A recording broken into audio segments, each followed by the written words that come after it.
Bom dia, que a paz de Jesus permaneça conosco nesta manhã, que é tão iluminada, tão abençoada, e como todas as manhãs, sempre muito alegre, muito feliz.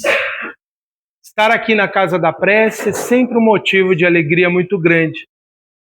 Hoje a gente percebeu ao chegar uma alegria talvez maior, porque a gente soma a nossa alegria de rever os amigos, de voltar às atividades da casa, a essa alegria imensa que a espiritualidade nos recebe todos os dias aqui. Eu não vejo nada, não ouço nada do mundo espiritual, levemente alguma intuição que eles nos mandam, mas eu tenho uma convicção assim absoluta, gente, uma certeza plena de que a espiritualidade, esses espíritos amigos, essa equipe do Dr. Hans, esses espíritos que trabalham com o espiritismo aqui no Brasil, trazendo essa mensagem viva, estão fortemente presentes aqui. E quando a gente entra, se a gente afinar bem a nossa sintonia, se a gente estiver bem compenetrado, a gente percebe, então, esse clima diferente. Às vezes a gente chega meio atrapalhado, corrido, né? Esbaforado, meio assim cansado, o desespero, e a gente não percebe esse acolhimento amoroso. Às vezes a gente fica demorando até concentrar o pensamento, focar no que é o nosso objetivo de estar aqui, e a gente não percebe esse acolhimento todo. Mas ele é intenso, ele é presente, ele é real, ele é algo que nos alimenta e nos sustenta. Então, retornar aqui é sempre uma alegria imensa. E a gente refletir nesse primeiro dia de atividade da casa, no que significa esse novo período que nós vamos ter de vida, que é quase um ano pela frente, porque nós já estamos no dia 18, né? Nós já não temos mais um ano pela frente, nós temos quase um ano pela frente. Mas temos muito tempo, temos todo o tempo do mundo, como diz uma canção aqui do Brasil. Nós temos muitas possibilidades pela frente. E nada melhor do que encarar esse novo período com muita esperança, com muita confiança.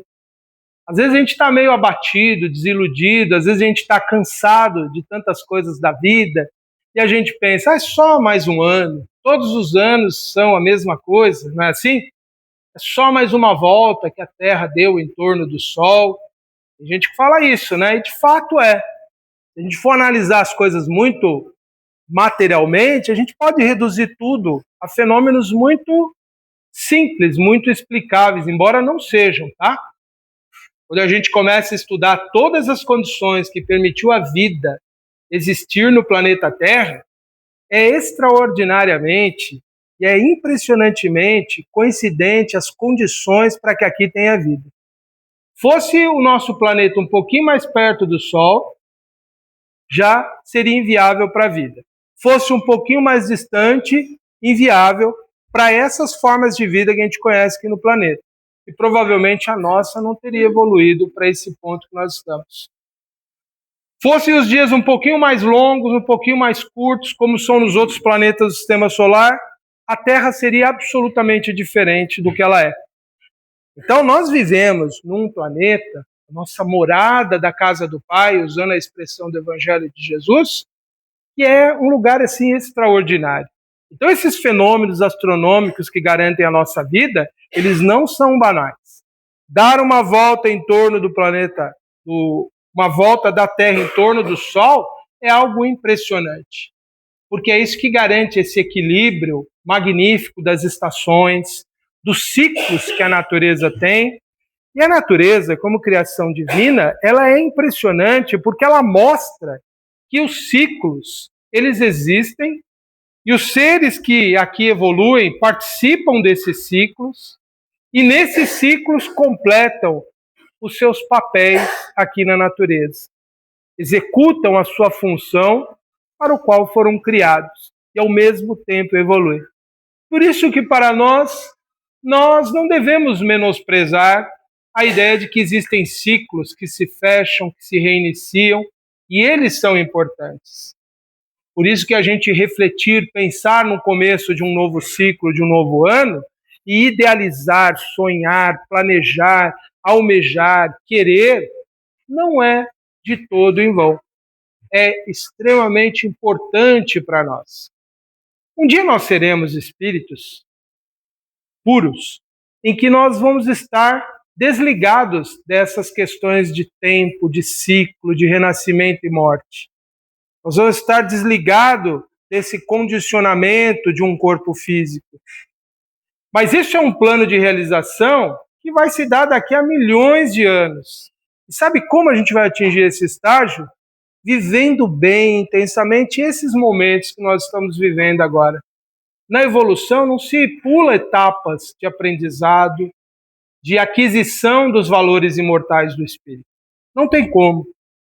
Às vezes bate na gente assim um desejo assim de uma transcendência, de partir para algo muito superior, da gente romper com tudo que existe aqui no mundo material e a gente transcender rapidamente, a gente ingenuamente falar para não precisar mais renascer aqui.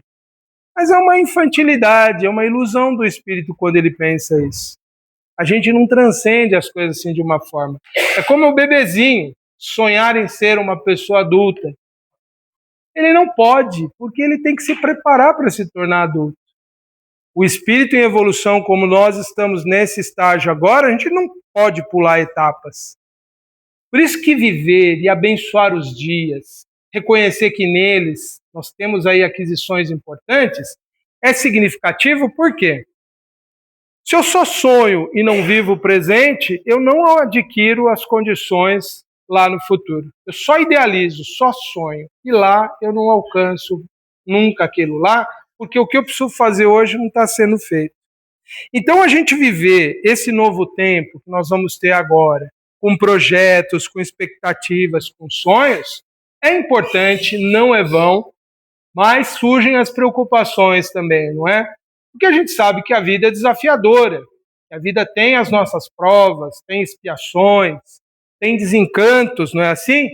Nós temos incertezas também aqui na Terra, porque quando a gente pensa no mundo, como ele está sendo hoje, regido por homens, por mulheres, por sistemas poderosos, bate um pouco de medo no espírito. E é natural a gente ter isso. O medo, ele faz parte de um mecanismo de defesa nosso. Ele é ancestral, ele remonta a eras muito, muito remotas. Ele garante a nossa sobrevivência. Então, até ter medo, aceitar essa realidade, faz parte da nossa condição. E esse medo, essa insegurança sempre vai estar conosco, porque é parte de um mecanismo nosso de proteção, de defesa. O grande problema é quando a gente esquece tudo isso e ele sai do controle e a gente vive comandado pelo medo, nas incertezas, na dúvida permanente. Porque nós ainda estamos muito condicionados às ideias que nós alimentamos. Tudo que eu pensar, tudo que eu cultivar, tudo que eu alimentar, vai reger a minha vida. Então, se eu vivo só de sonhos e de ilusões, eu não realizo nada, porque minha vida está sendo regida por expectativas que não vão se concretizar. Agora, quando eu sou o contrário, totalmente negativo, totalmente temeroso, a minha vida também não flui, porque eu estou sendo regido por algo que me bloqueia, que me detém. Ele saiu daquele campo da proteção e passou a me impulsionar para a retaguarda, para o recuo. Então, nosso desafio é encontrar algo, né, que nos dê uma posição de equilíbrio. E a esperança, dentro do que nos faz entender a doutrina, dentro de todo esse conjunto de informações que os Espíritos nos trazem, é uma das mais urgentes e mais necessárias virtudes ou qualidades ou atitudes que nós temos que ter diante da vida. Precisamos desenvolver a esperança, acreditar, ter fé, confiar, porque isso nos alimenta, nos dá a possibilidade, nos ajuda, nos estimula. Nós precisamos, nesse início do tempo, cultivar, né? E lembrar que a esperança nos leva a realizações. Às vezes até que aparentemente absurdas e impossíveis. Esperar, não naquele sentido de sentar e aguardar, mas esperar trabalhando. O Espírito Emmanuel, o sábio benfeitor que guiou toda a obra do Chico, traz uma mensagem numa frase lá do livro Vinha de Luz, muito bonita, que diz exatamente essa ideia de como nós devemos esperar o melhor. Ele diz assim: esperar não é cruzar os braços à frente da vida, mas trabalhar e confiar ao mesmo tempo. Então, ter esperança é a gente ser operoso, trabalhador, dedicado, buscando aquilo que é próprio para a nossa vida, aquilo que é lícito. É lógico que as pessoas podem sonhar muito, podem criar muitas fantasias e desejar coisas que não são realizáveis, coisas que estão muito além do que ela realmente poderia pretender. E como que a gente sabe realmente, né? O que eu posso esperar ou não? O que eu posso aguardar ou não? Resumidamente, a gente pode dizer assim: a gente pode sempre esperar que o melhor para a nossa evolução espiritual vai acontecer. Sempre, gente. As perdas, as tristezas, as dores, tudo faz parte do processo. Então eu posso ter certeza que eu vou viver momentos desafiadores, porque eles vão se apresentar. Mas eles nunca vêm com o objetivo de me derrotar, de me aniquilar. Nunca vêm com o objetivo de me fazer infeliz.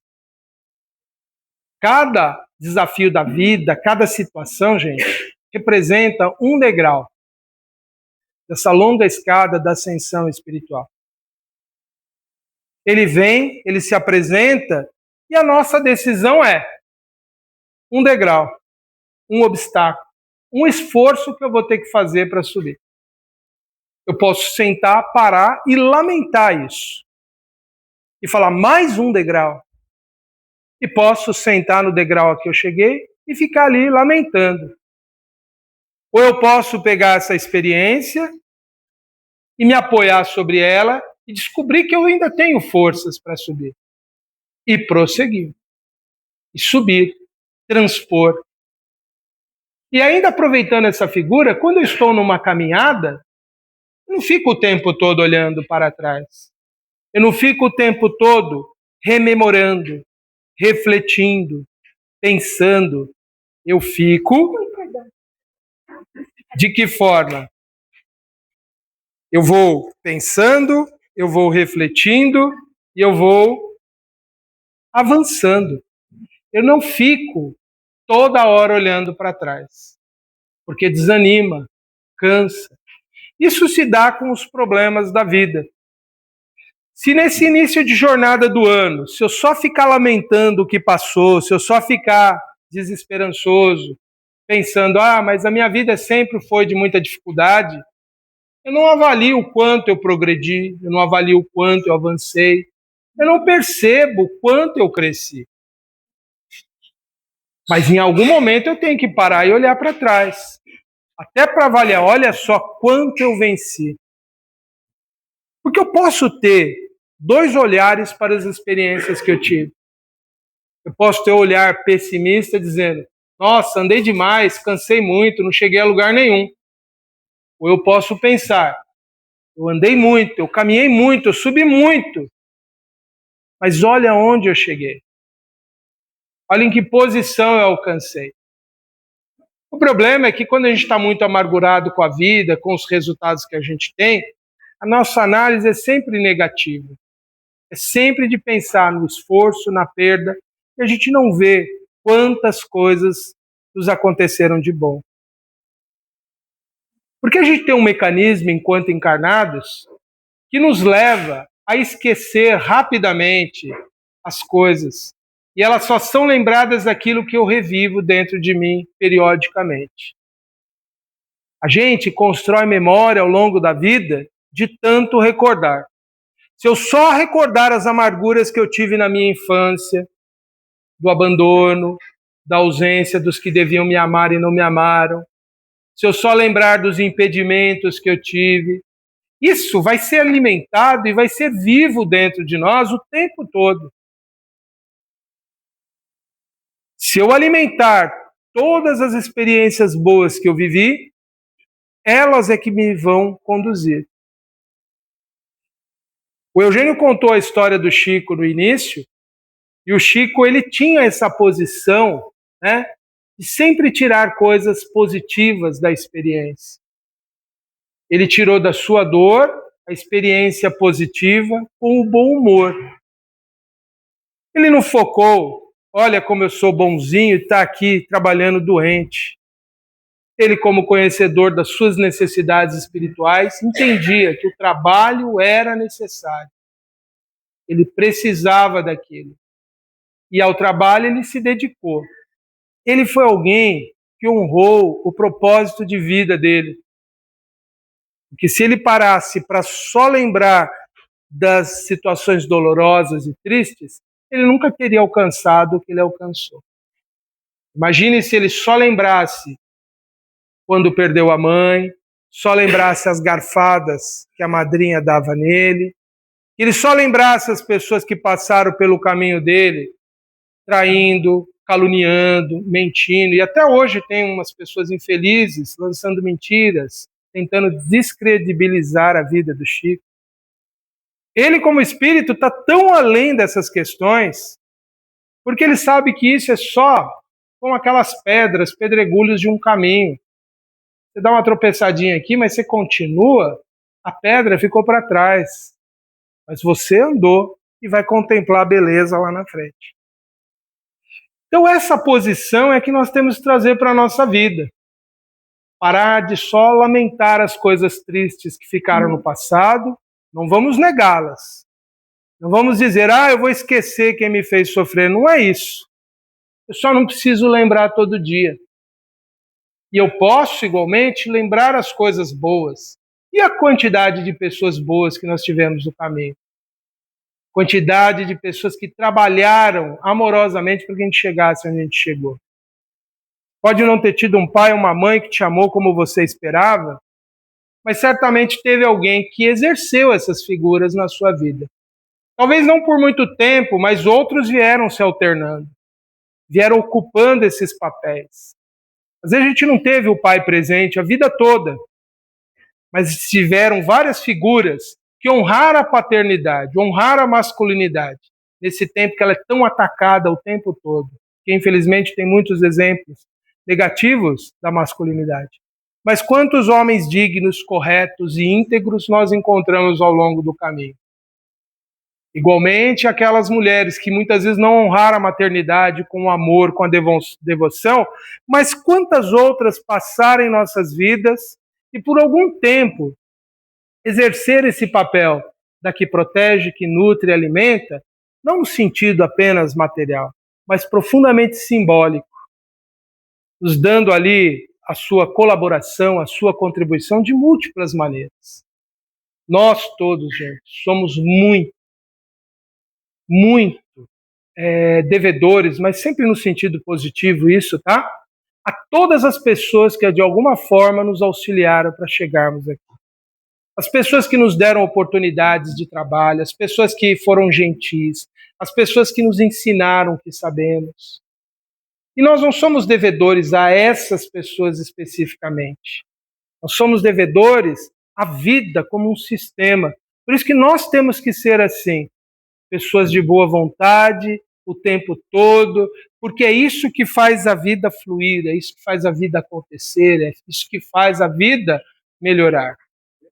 E à medida que a gente vai vivendo, a gente vai sonhando e acreditando, a gente vai alcançando as nossas realizações.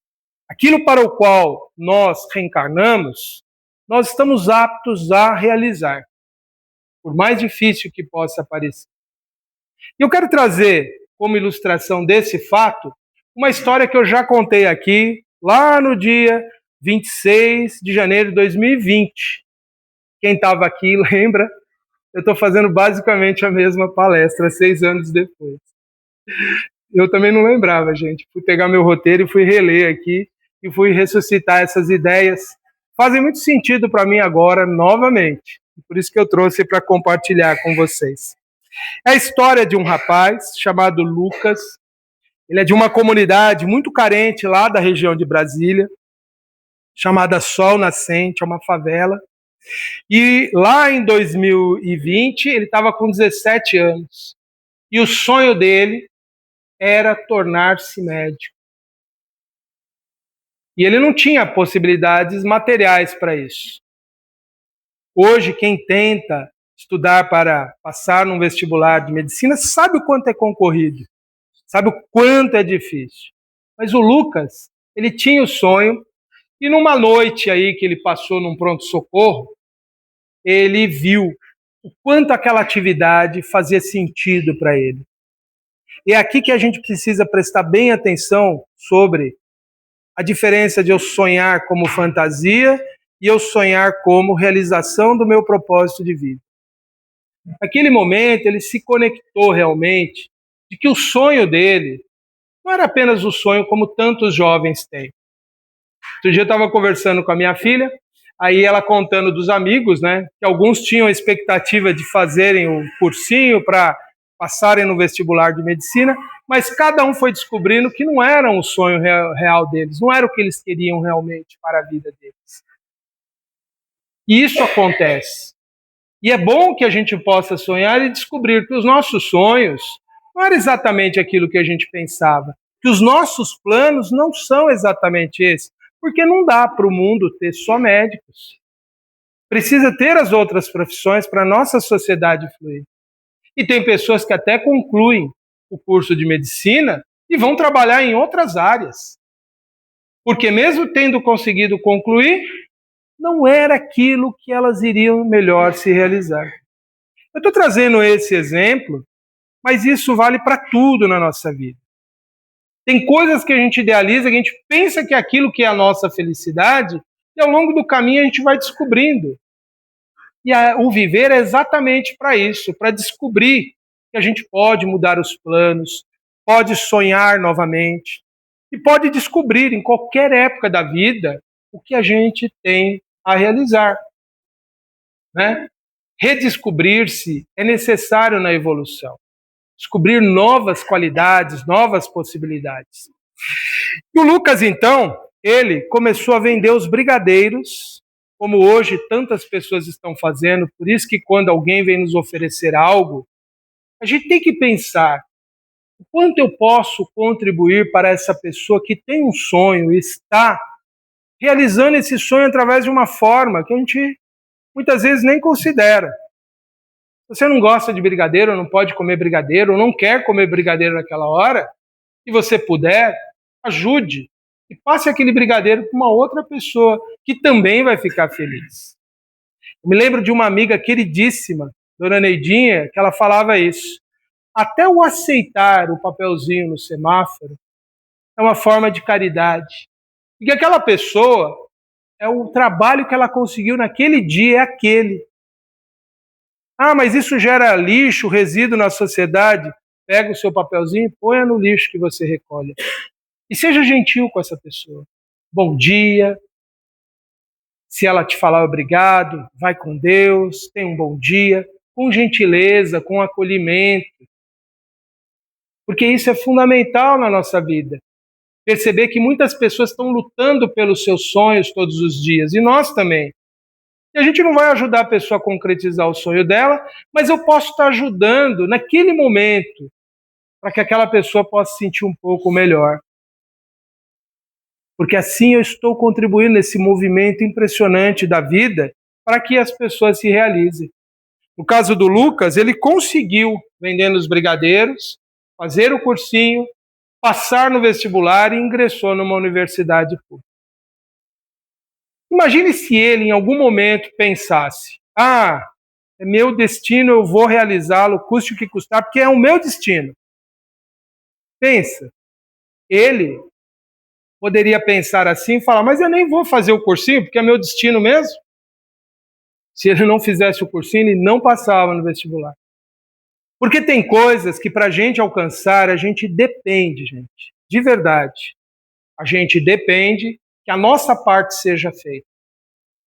Por isso que a esperança, ela não é simplesmente Deus proverá. Deus vai prover. Mas antes você tem que trabalhar. Tem gente que pega aquela passagem belíssima do Evangelho, quando Jesus fala: olhai as aves do céu, que elas não semeiam, mas Deus as alimenta. As aves, elas cumprem o papel delas na natureza. Os lírios do campo, belíssimos, né? Mais belos que as vestes de Salomão, como Jesus disse. Eles cumprem um papel ecológico. Todo ser vivo, viu, gente, tem um papel na natureza em relação a ele, a outros seres, ao conjunto dos seres vivos.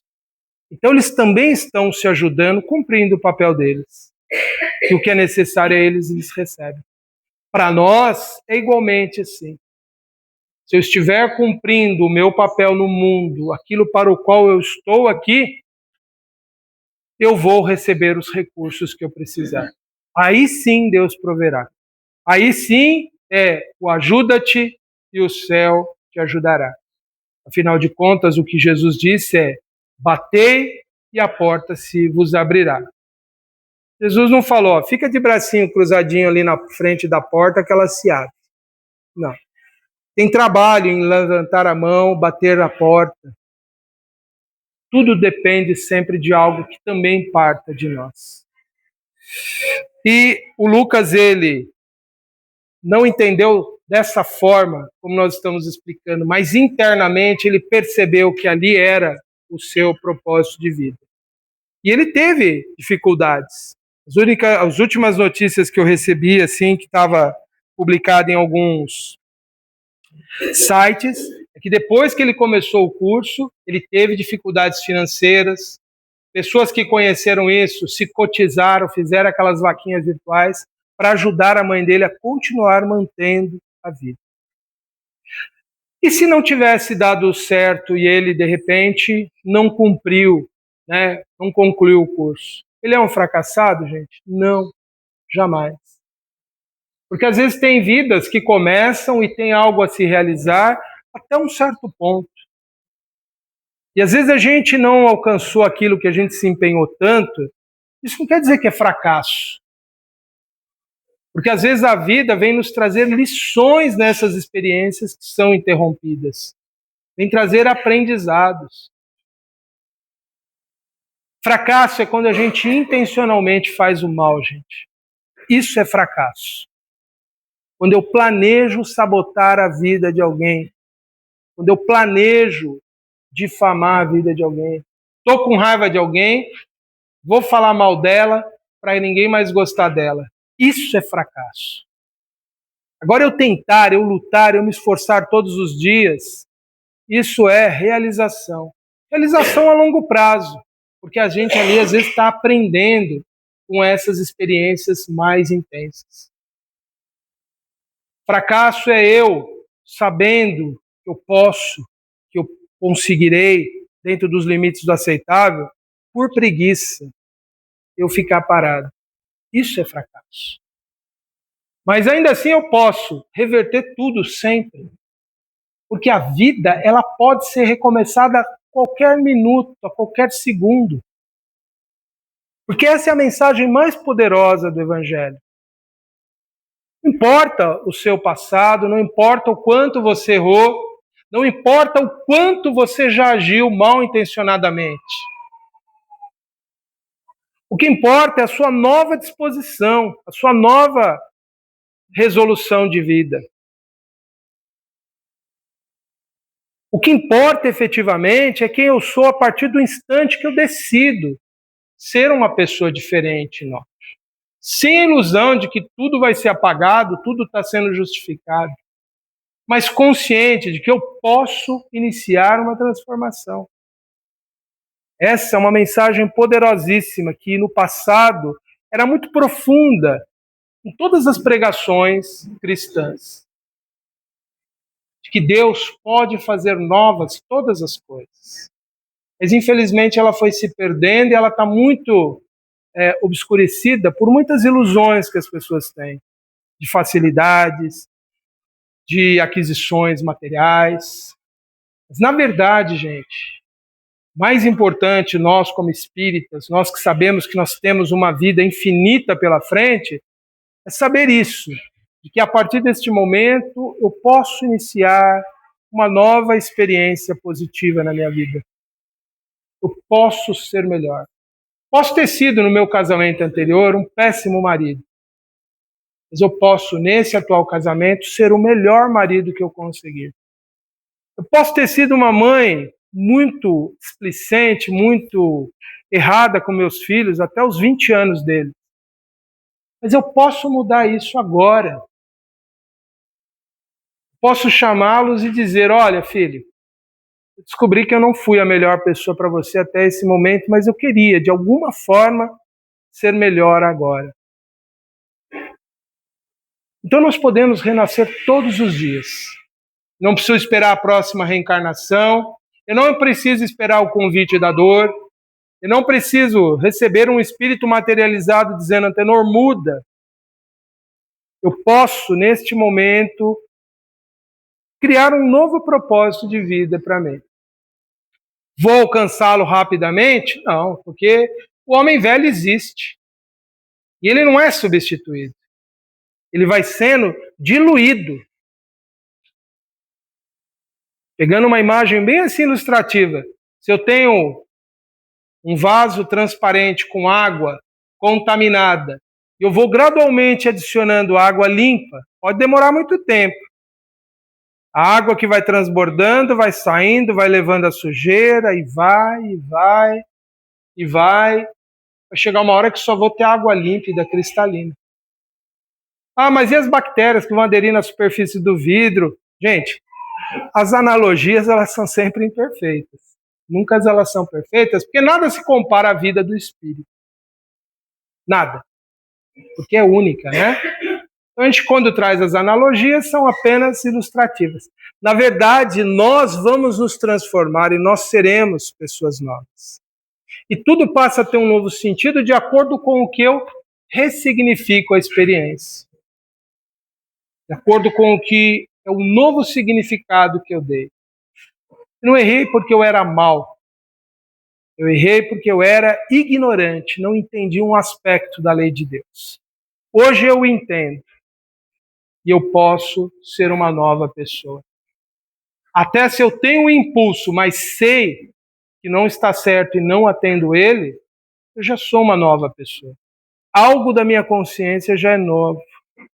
Por isso que quem se sente ainda muito inferior, porque sente e deseja algo que já entendeu que é de natureza inferior, mas ainda sente, não se culpabilize.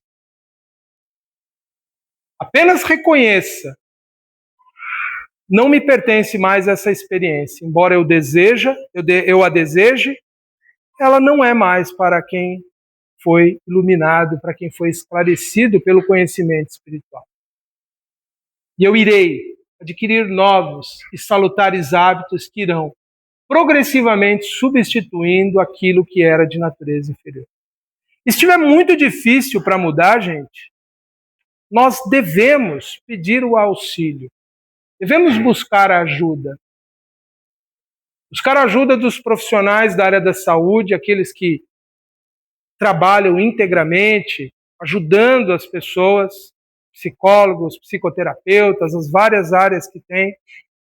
Podemos buscar a própria medicina alopática para isso. Nós podemos buscar a ajuda que nós precisarmos para nos curar, para nos restabelecer. Mas tem uma ajuda que a gente precisa chamá-la todos os dias, que é a invocação que nós podemos fazer dessas forças poderosas que existem no mundo espiritual. Muito confiantes, muito certos de que elas são presentes, que elas são atuantes em nossa vida. E pedir a ajuda todos esses dias que nós precisamos. São aqueles pequenos hábitos que nós vamos incorporando na vida e vai mudando a nossa vida. Fazer as nossas orações diariamente, ao iniciar o novo dia, mentalizando positivamente a nossa experiência nesse dia. Não é de forma ilusória achando que nós vamos ser dissertar o dia inteiro e só vamos ter experiência prazerosa. Mas é se sentindo revestido de força para vencer cada desafio.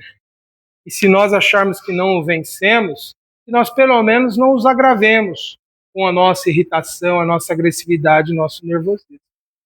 E ao término do dia, fazer aquele balanço que Santo Agostinho faz ou nos recomenda fazer, que está lá no Evangelho segundo o Espiritismo. A cada dia, pensar, a cada dia refletir como foi a nossa trajetória, quais foram os nossos momentos infelizes do dia, e desejar que eles tivessem sido diferentes, e se propor internamente. Na próxima situação parecida, eu vou reagir mais positivamente. Porque tudo nasce sempre das nossas intenções e dos nossos desejos. Tudo na vida se concretiza a partir do nosso querer, do que nós realmente desejamos, do que realmente nós colocamos como algo importante para nós. Por isso que é importante saber o que nós queremos efetivamente da vida. E ao saber, pensar, idealizar, planejar e nos antever nesse futuro. Já aquilo que nós seremos dentro de um tempo. Nós só seremos espíritos realmente iluminados se nós nos iluminarmos agora. E a iluminação, ela se dá nessas experiências do dia a dia, viu, gente? É nos encontros que nós temos diariamente que nós nos iluminamos. Não é nada mágico. Essas pessoas que na história do pensamento religioso e espiritualista do mundo foram tocadas, na verdade elas só perceberam coisas que elas já estavam aptas, porque já tinham realizado aquilo que lhes competia. Elas só se conectaram e descobriram o potencial que traziam dentro de si. Não é porque foram favorecidas. Elas já tinham realizado uma série de conquistas que culminaram naquela experiência um despertar. Então nós precisamos todos os dias estar preparados para ver todo esse acervo de coisas positivas que nós trazemos, de ver todas as nossas realizações e trabalhar no bem, sonhando bem, almejando bem, acreditando no bem, pedindo a Deus esse bem que ele se concretize. E nós iremos certamente alcançar, porque é destino nosso alcançar a paz interior. Nós é que adiamos essa realização. É nosso destino viver em união com a espiritualidade superior. Mas tudo depende do que eu alimento no meu pensamento todos os dias. Trabalhando e esperando, vivendo e realizando. É assim que nós vamos alcançar essa paz que nós desejamos. Embora o mundo caótico, internamente ela viverá. Porque ela é uma conquista individual. Há pessoas que vivem em ambientes muito estáveis, estão profundamente perturbados. Há outros que estão privados de tudo, menos da fé e da esperança. E aquilo as alimenta, as fortalece e as faz sobreviver. Então, pensemos nisso tudo. Para finalizar, vou trazer algumas citações dos nossos sábios benfeitores. Começando aqui o André Luiz. Crer é avançar. Emmanuel já diz assim, fé é confiança que trabalha. André Luiz diz assim, ninguém está condenado ao erro para sempre. Cada dia é concessão nova da divina misericórdia. Então que nós tenhamos esse ano de muitas realizações no bem. E elas estão possíveis de serem realizadas todos os dias. Agradeço, como sempre, a oportunidade, a bênção de estar aqui e a atenção de todos vocês. Temos todos uma semana de muita paz. Fiquem com Deus, viu?